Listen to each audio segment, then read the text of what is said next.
அனைவருக்கும் நமஸ்காரம். மிதுன ராசி நேயர்கள், ஆம், இளமையான முதுமையான முதுமையும் கலந்து இருக்கும் பெண்களிடம் உஷாராக இருங்க.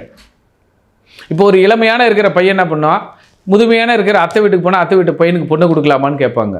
ஸோ இளமையும் முதுமையும் காமமும் கவர்ச்சியும் இப்பொழுது மிதுன ராசிக்கு ஒரு சோதனை காலம்.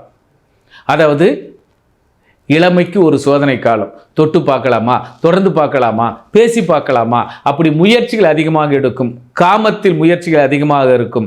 ஆக காமத்தை கட்டுப்படுத்தி கொள்ளுங்கள். உங்களுக்கு விரக தாபத்தை கட்டுப்படுத்தி கொள்ளுங்கள். உங்களுக்கு பின்னாடி பொற்காலம் இருக்கும். ஆக கற்புக்கு சோதனையான காலம் மிதுனம், அல்லது உங்களுடைய காசுக்கு சோதனையான காலம் மிதுனம். போலிகளை கண்டு ஏமாறும் காலம் இப்பொழுது. உதாரணம், எனக்கு எம்எல்ஏ தெரியும், எனக்கு எம்பி தெரியும், எனக்கு அந்த மினிஸ்டர் தெரியும், இந்த மினிஸ்டர் தெரியும், நான் இந்த வேலையை வாங்கி கொடுத்துருவேன், அப்படி நம்பி யாருக்கும் வாக்கும் கொடுத்துடாதீர்கள், அல்லது பொருளாதாரத்தை காசும் கொடுத்து விடாதீர்கள். ஆக மிதுனம், வேலையை முடி, பணத்தை கொடுக்குற, அப்படி ஒன்று கட் அண்ட் ரைட்டாக இருங்க. வாழ்க்கையில் தோல்வி என்பது நமக்கு கிடையாது. இந்த காலம் கஷ்டம் என்பது கிடையாது. சிந்தித்து செயல்படுங்கள். இது உண்மையா பொய்யா என்பது தீர விசாரித்து செயல்படுங்கள். இல்லை என்றால் காசும் நஷ்டம், கற்பும் நஷ்டம். ஏனென்றால் காமத்திரிகோணம் மிதுனம். இந்த நேரத்தில் ஒவ்வொருவரும் ஒரு ஜோதிடரை போய் பாருங்கள்.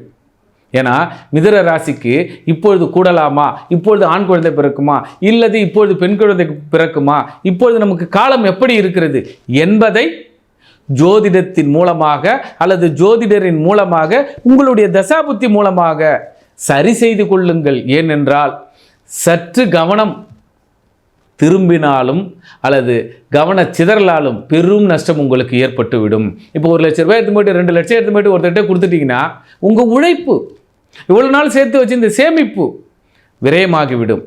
அதுபோலத்தான் பெண்கள் ஆசைப்பட்டு அவஸ்தைக்குள் மாட்டிக்கொள்ளாதீர்கள். பாலின தொடர்புகளும் பாலியல் தொடர்புகளும் இப்பொழுது வரும். ஆதலால் கவனமுடன் இருங்கள். மிதுனம் கற்புக்கும் காசுக்கும் சோதனை காலம். தீர விசாரித்து ஆலோசனை செய்து ஒரு செயலில் ஈடுபடுங்கள். நன்றி, நமஸ்காரம்.